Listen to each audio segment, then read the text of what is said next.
عزیز سامعین کرام، السلام علیکم۔ ایک اور نئے موضوع کے ساتھ آپ کی خدمت میں حاضر ہیں۔ دوستو، آج ہم بات کریں گے کہ اردو کا پہلا جنسی افسانہ کون سا ہے اور اس کے افسانہ نگار کا نام کیا ہے۔ دوستو، سجاد حیدر یلدرم کے بارے میں کہا جاتا ہے کہ انہوں نے اردو کا جو ہے پہلا جنسی افسانہ جو ہے وہ تحریر کیا۔ سجاد حیدر یلدرم کا افسانوی مجموعہ خیالستان کے عنوان سے 1911 میں شائع ہوا، جس میں خارستان و گلستان، صحبت ناجنس، نکاح ثانی، سودائے سنگین وغیرہ جیسے افسانے جو تھے وہ موجود تھے، اور جو کہ ترکی ادب سے ترجمہ شدہ افسانے ہیں، جبکہ مجھے میرے دوستوں سے بچاؤ جو مضمون ہے وہ انگریزی سے ترجمہ شدہ ہے، اور باقی افسانے مثلاً ازواج محبت، چڑے چڑیا کی کہانی، حضرت دل کی سوانح عمری، مکالمہ لیلا مجنوں، غربت وطن اور وغیرہ جیسی کہانیاں جو ہیں وہ یلدرم کی اپنی تبازات کہانیاں ہیں۔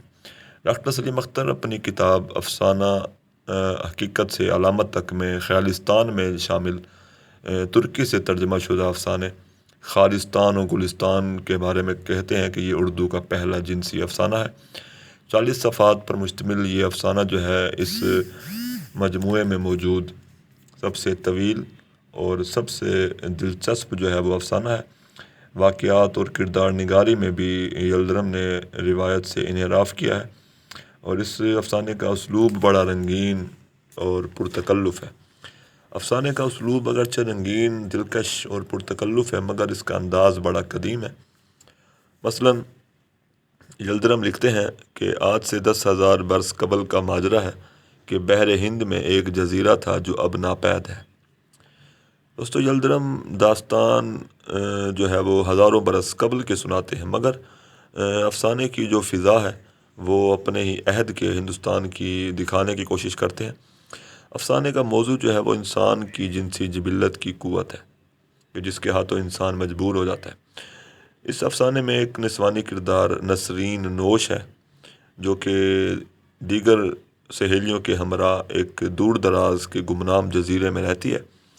ہر عیش آرام اس کو میسر ہے، مگر پھر بھی کسی چیز کی کمی کا شدید احساس اسے ہر وقت ستاتا رہتا ہے۔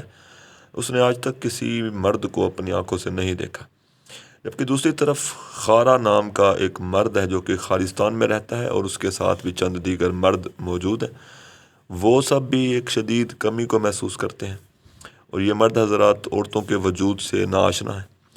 ان مرد اور عورتوں نے جنس سے مخالف کی صورت تک نہیں دیکھی، تو یلدرم نے ان کی جنسی عدم آسودگی کے باعث ان کی بے چینی اور الجھن کو دکھانے کی کوشش کی ہے۔